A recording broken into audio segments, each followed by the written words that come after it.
We ain't thinking about war. We ain't thinking about taking over nations. You talking about the brothers talking about a revolution, but they ain't ready for a revolution because they don't even know what a revolution look like. They don't know that we've done this before.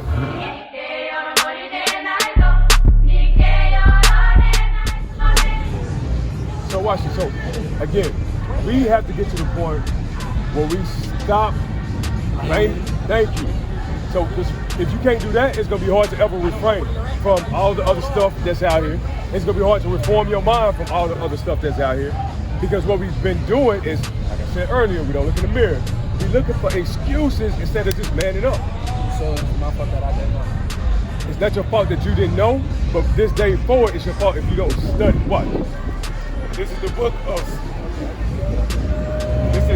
of 2 Timothy, chapter 2, verse 15.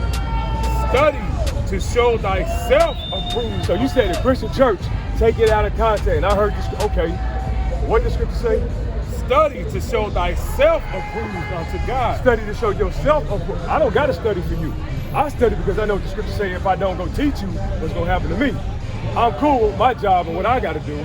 But now it says you got to study to show yourself approved unto the Most High God. You might not be a teacher. So what? You might just be a teacher to your children. You might just be a teacher to yourself to get right. First and foremost. Read it one more time. Study to show thyself approved unto God.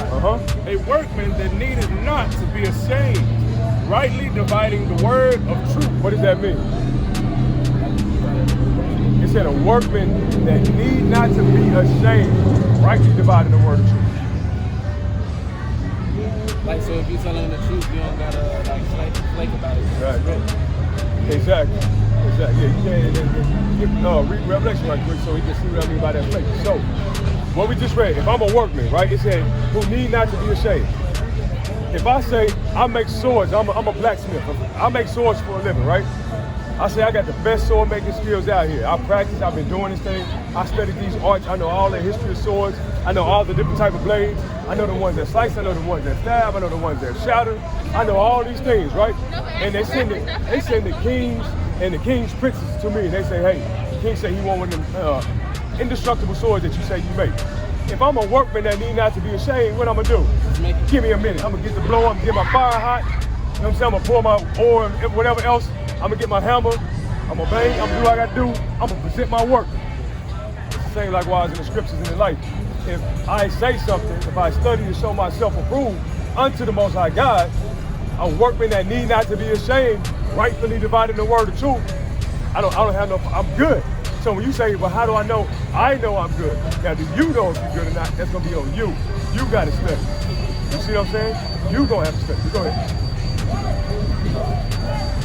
This is from that, being that we're doing out here teaching. This is the book of Isaiah, chapter 58, verse 1. It says, cry aloud. Okay, what does that mean? Cry aloud. Cry aloud, I mean, I'm gonna let you, so, cause I don't want it to be no interpretation for me, because you said the Christian pastors, they just, okay. It's not even that, yeah. It's like the mindset of like knowing knowing what knowledge is right and what's wrong, that being like the responsibility of the misinformed. It's like you misinformed. How you know the stove was hot? But how you misinformed? You know what I'm saying? It's like you don't know how to research. But guess what? Your job is to do what? Teach him. To tell him. Yeah. He told us. So again, you ain't no child. You're a child in the sense of maybe understanding right now. But you're a grown man. You're going to the scripture at the age of 20. It's time you have to go to war to go scout and help the brothers who are out there fighting. All right, you passed that age. So now, brothers are telling you, hey, bro, you got to study. You don't have reading comprehension skill problems, right? You can read. Sit down and study. Go ahead, read. It says, cry aloud, spare not. Lift up thy voice like a trumpet, and show my people their transgressions, and the house of Jacob their sins. So what does that mean? So speak up, and if they're wrong, say something. And then not only that, say something, but do what? Teach them. Teach them. Exactly. So that's what we've done. That's what we done. Magicians, bro. I thought that was good. Yeah, now he a magician. You know what I mean? Like that's what we've been reduced to. Trickery and entertainment. Witchcraft. Exactly, witchcraft. That's low. The reason why I can be successful in my business is because I know you don't. So the reason why I can be is because I don't approach it with the mindset of being glorified. My thing is making sure that we all eat. My thing is making sure that we do business. I don't care about the glorification. I care about what we're doing and what we're building for our children and so forth. I want people to get lost in the sauce because they want to be the big guy, the head honcho. They want to be seen. What is that going to yield? That don't yield. It definitely don't yield repentance. That sister shaking her ass. Yield no fruit. You know what fruit that yield? A baby by a dude who she don't really know, right? That we've seen plenty of times in our community. That's right. You know what I'm saying? Now you got to deal with a baby mama situation. There you go. Right? So that's basic knowledge of, hey, okay, sister, you probably shouldn't be shaking your ass in the street, but that's small and minute. There's bigger things for us men to handle. So our sisters are not doing that. They're doing it because they ain't got no man leading. They doing it because their husband ain't telling them. Because their husband ain't telling them that our forefathers and our foremothers already told us what you need to do to be successful as a woman in this society. And when you do tell them, they're too hard-headed to follow. Go ahead. So it says, cry loud, spare not, lift up thy voice like a trumpet, and show thy people their transgressions, and the house of Jacob their sin. All right, Revelations.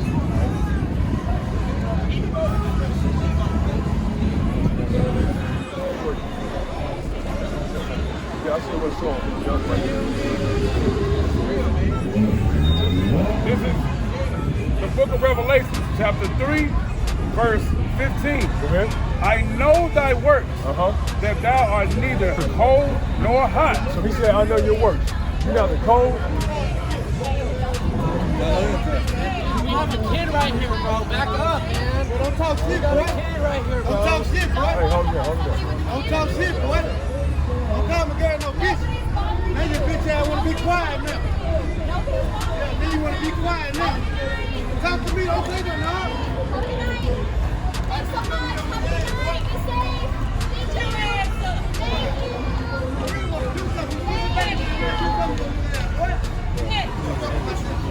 Nothing. You got it. You stand back, bro.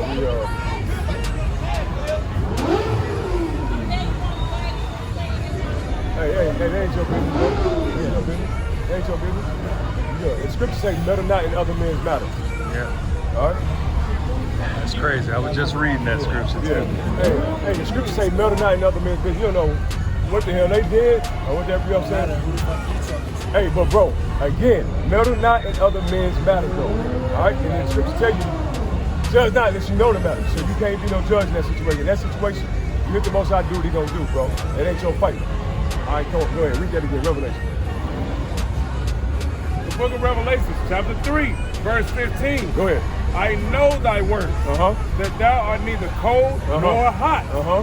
I would thou were cold or hot. Devil know we here. So then, because thou art lukewarm and neither cold nor hot, I will spew thee out of my mouth. All right, so this is the Most High God speaking, saying, you're not cold, you're not hot, meaning you ain't doing nothing for me, right? You just kind of in the middle. You kind of believe, you kind of think you know. So he's saying, look, I'd rather you what? I would thou wert cold or not, or hot. So I'd rather you either be cold, say I don't believe in God, or hot, and find out what you're supposed to be doing. Or what? So then, because thou art lukewarm Because you're in the middle, and neither cold nor hot, what happens? I will spew thee out of my mouth. He's going, when he says spew you out of his mouth, I mean he's gonna be done with you. All right, whether that be death, whether that be reprobate minds, whatever, he's just gonna be done dealing with you. Maybe not to the other people who never heard it, but to people who hear it, they got choices to make. That's why I told you, if you come out here, bro, it's gonna be heavy in the sense of like, it's not the, when you talk to the other coach, it might be like certain situations, he might go left with the foot. This ain't that. This is the real in the sense of, okay, you've been put on this earth for a reason. Let me show you something. Give me Psalm 144:1. Let me show you the thought process of our forefathers, and then I'm gonna compare that to us today, and I'm gonna let you make a decision on which way we should be operating. How they 144 and 1. And then The book of Psalms, chapter 144, verse 1. Blessed be the Lord, my strength, which teacheth my hands to war. Read it again. I know you can relate to this. Read. Blessed be the Lord, my strength, which teacheth my hands to war. Teaching my hands to war. I know you relate to that because you box, right? Read it. And my fingers to fight. And my fingers to fight. Go ahead. He said, blessed be the God who made me this way. Go ahead. My goodness and my fortress, and my high tower, and my deliverer, my shield, and he in whom I trust, who subdueth my people under me. Lord, what is man? That Hold on. So he's saying, blessed be the Most High God who made me into this warrior. Do you know who we talking about right now? Who this is speaking? No. Read from the top. This say him, David. All right. So these are songs. All right. And within these songs, yeah. So within these scriptures, you're gonna figure out that our forefathers, we built a certain type of way. So when you see somebody like Deontay Wilder, or you see somebody like LeBron James, or you see these athletes, you be like, damn, we be killing it. We be killing it, right? It's like it's easy in a sense to us how we just came in and dominated, right? That's because we were made for a reason. Hold that, read that. 20. This is the book of Jeremiah, chapter 51, verse 20. Thou art my battle axe. Okay, so we just read about how his hands and his fists were made for war. You heard that part? Okay. He said, thanks be to God for that. That was the mentality right there, because he knew he had to go to war. We had to fight. We had to battle for everything. Somebody try to come in your homeland and take it. Who gonna defend the families? The women? The young men? No. It's gonna be the leaders. Okay? Read. And weapons of war. He's read from the top. Thou art my battle axe. God said, you are my battle axe. You're not HBO's battle axe. You know what I'm saying? You're not the Zone's battle axe. You my battle axe. Go ahead. And weapons of war. You my weapons of war. Go ahead. For with thee will I break in pieces. For with you will I break in pieces the nations. The nations, the people who we were going against. Go ahead. And with thee will I destroy kingdoms. And with you will I destroy kingdoms. At one point in time, we actually went out and did these things. Now we shoot basketballs, running footballs, and using our ability just to make money. When really our abilities before were to go to war. But the mindset now, we're not even thinking about that. We ain't even thinking about war. That's what we be thinking about right there. We ain't thinking about war, we ain't thinking about taking over nations. You talking about the brothers talking about a revolution, but they ain't ready for a revolution. Because they don't even know what the revolution look like. They don't know that we've done this before.